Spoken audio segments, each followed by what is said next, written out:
ҳамасола дар роҳҳои ҷумҳурӣ ҳазорҳо садамаи нақлиётӣ ба қайд гирифта мешавад ки дар пайи онҳо нафарони зиёд ба ҳалокат расиданд, нафарони зиёди дигар ҷароҳатҳои гуногуни ҷисмонӣ мебардоранд.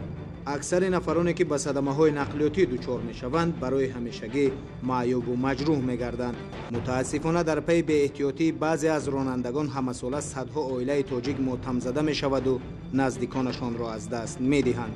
аксари садамаҳои нақлиётӣ дар роҳҳои мамлакат дар пайи зиёд намудани суръати ҳаракат дар роҳ аз ҷониби ронандагон ба қайд гирифта мешавад.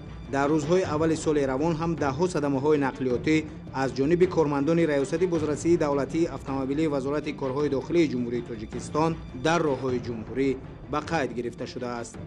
аз аввали соли ҷорӣ то ба имрӯз дар роҳҳои автомобилгарои ҷумҳурӣ 43 ҳодисаи роҳу нақлиёт ба қайд гирифта шудааст ки бар асари 43 ҳодиса 11 нафар ба ҳалокат расида ва 44 нафар дигар ҷароҳатҳои гуногуни ҷисмонӣ бардошта дар беримохона бистарӣ гардиданд. аз тарафи ноболиғон бошад то ба имрӯз 11 ҳодисаи роҳу нақлиёт ба қайд гирифта шудааст ки 1 нафар ба ҳалокат расида ва 10 нафар ноболиғ дигар ҷароҳатҳои гуногуни ҷисмонӣ бардоштаанд.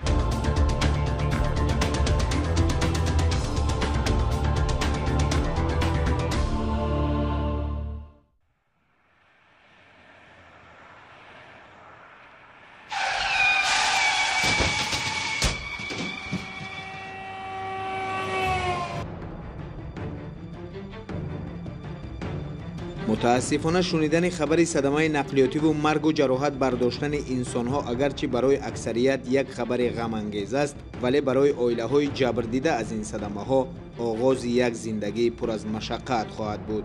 чун баъзе ронандагон бо як хатогии худ метавонанд оилаҳоеро беволидайну кӯдаконеро ятим намоянд. ҳамчунин мушкил аст вақте дар ин садамаҳо ноболиғон ҳалок мешаванд ё ҷароҳат мебардоранду барои ҳамешагӣ маъюбу маҷрӯҳ мегарданд. 14 июни 2018 айнан дар ҳамин минтақаи роҳ аз ҷониби як ронанда ки суръати ҳаракаташ аз ҳад зиёд баланд буд, сокини 8-солаи деҳаи ҳаёти нави ҷамоати деҳоти ҳисори шаҳри ҳисор Амирҷон Қудратов пахш карда шуд ки номбурда ҷароҳатҳои вазнини ҷисмонӣ бардошта то имрӯз дар бистари беморӣ аст. тарафи дарвозами давиданда тарафи ми рафта خیلی بسیار راهی آدم گرد میگه گردنده نمیتونه گشتن خیلی طوری میشود میگه از راه گذارم که ماشین رو بر میخوره 3 ماه خط بردن دیگه ما روز دیگه در کار بودم این کار دعوت گفتن که هم خیلی حادثه اومدن اما برنیسه مرکز همین سور در بردن همون جای شعبه احیا در خوب کردن شد بردن هم جمع دیدم خیلی بیاد بوده که ایرمو 37 روز در کوما بود بهوش خوب بود 37 روز در همون بهوشی خوب بود در همون شعبه احیا دا خیلی دیگر 2 بار همون نفس و اپاراتور اتکاز کرد که بسیار نشید نفس دیگر نرفت با همه خلاص آمدن که هم خیلی رای نفس اکشوی مهمیجه همین رای نفس کشیدن یکی همین ورامو بسیار ورام کرده بود پوچو سر همین خیلی ورام کرده بود ورامو خیلی گشت همین نفس بسیار دم گوشید. واقعا سخت است برای هر والدین روی بستر بیماری دیدن فرزند و امکانیت اصلاح این همه غم و رنج و عذاب را نداشتن و با چشم خود دیدن لحظه هایی که فرزند حتی با راه طبیعی نتواند نفس بگیرد. این هم در حالی است که طبیبان بیمارخانه مرکزی شهر حصار میگویند بعد از صدمه نقلیاتی امیرجان قدرتوف در حالت بی‌نهایت وزنین به بیمارخانه آورده شده بود. با شعبه احیاگری در حالت بی‌نهایت وزنین پس از صدمه نقلیاتی وارد گشت. در وقت معاینه بیمار وقتی که در شعبه احیاگری آورده شد بیمار در حالت مرگ کلینیکی قرار داشت. در بیمارخانه ما از تاریخ 14/07 تا 6 ماه اکتبر 2018 سال بستری گردید. در وقت بستری گردن تمام کارهای طبابتی ما دیده برآمدیم. نوابسته به این طبابت‌های گذراندن وضع بیمار خیلی بهبودی در بیمار دیده شد. یگانه چیزی که روزی در بیمار ضرورت دارد تنگشوی راههای نفس مشاهده گشت.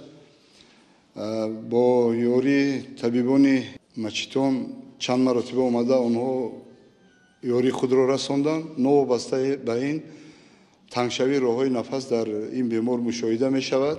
متاسفانه بعضی از رانندگان وقتی به راه میبرویند به هیچ قانون قاعده حرکت در راه اهمیت نمیدهند و هیچ قانونی را هم رعایت نمیکنند که در بعضی وقت این باعث به صدمه نقلیاتی می شود و از پشت یک خطاگی آنها عائله های بدبخت میگردد، مثل عائله قدرتوف. در همین حال کارمندان شعبه بازرسی دولتی اتومبیلی در شهر حصار اطلاع دادند سال جاری شماره صدمه‌های نقلیاتی و مرگ و جراحت برداشتن انسان‌ها در این شهر نسبت به همین دوره سال گذشته کمتر به قید گرفته شده است. از جانب کارمندان شعبه بازرسی دولتی اتومبیلی در شهر حصار تا امروز یک صدمه نقلیاتی به قید گرفته شده است که در نتیجه یک نفر به هلاکت رسید. در همین مدت سال گذشته دو صدمه نقلیاتی به قید گرفته شده، دو نفر به هلاکت رسیده، یک نفر جراحت جسمانی برداشته بود. همه روزا شعبه بازرسی دولتی اتومبیلی در شهر حصار کارهای فهماندهی در مکتب‌ها، تحصیلات میانه عمومی شهر در حدود شهر گذرانده میشه. نسبت خوانندگان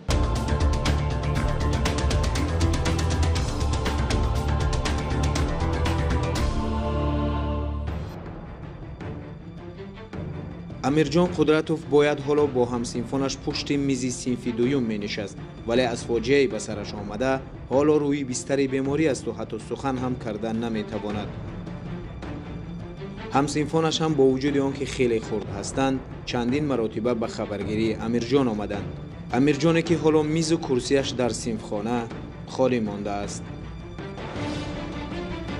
معلمشون قطعی عده بار برنیسه در رفتن خبر گرفتن اومدن همجا همچین فاشون اومدن خیلی ششتن خیلی خطیش احوال پرسی کردن رفتن میبیرن خبر میگیرن معلمشون احوالش خبر میگیرن.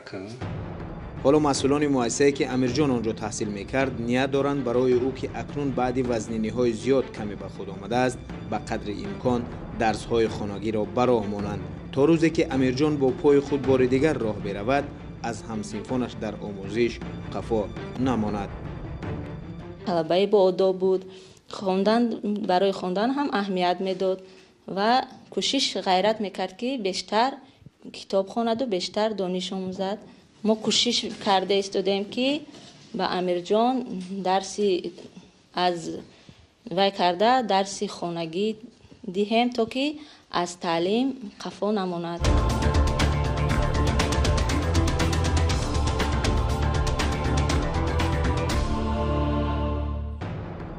فرقت قدرتوف در طول قریب 6 ماه برای برقرار نمودن سلامتی فرزندش به هر نهادی وابسته به تندرستی مراجعت نمود.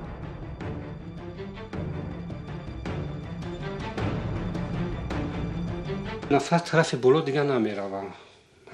همینجا فقط همین 7 ماه شده که همینجا نفس کشته است. مثال در برنامه‌های دکترای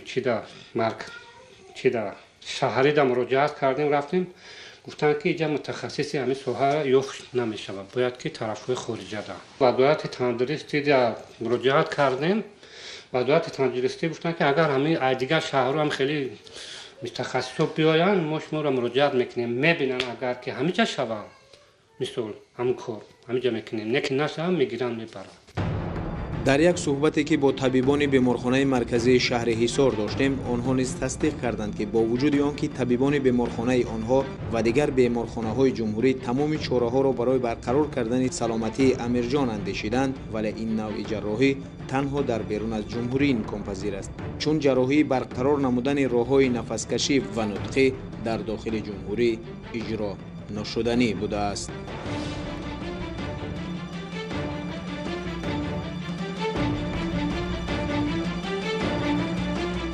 بیمارخانه ما و در مرکز ملی جمهوری چند وقت ما از طرف دکتران معاینه کرده شده است و به خلاصه آمدن آنکه این جراحی که به این کودک لازمی دارد فقط بیرون از کشور ما گذراندن ممکن است. برای همین احتیاج کودک نسبت این جراحی دیده می شود. همانگونه که بیننده ما در رفت برنامه آگاه شدند تمامی بدبختی های عائله قدرتوف از پشت یک خطاگی راننده سر زد. پس رانندگان پیش از آن که به راه میبرایند در فکر جان و سلامتی نفران دیگر نیز باشند و حتما قانون و قاعده حرکت در راه را رعایت نمایند.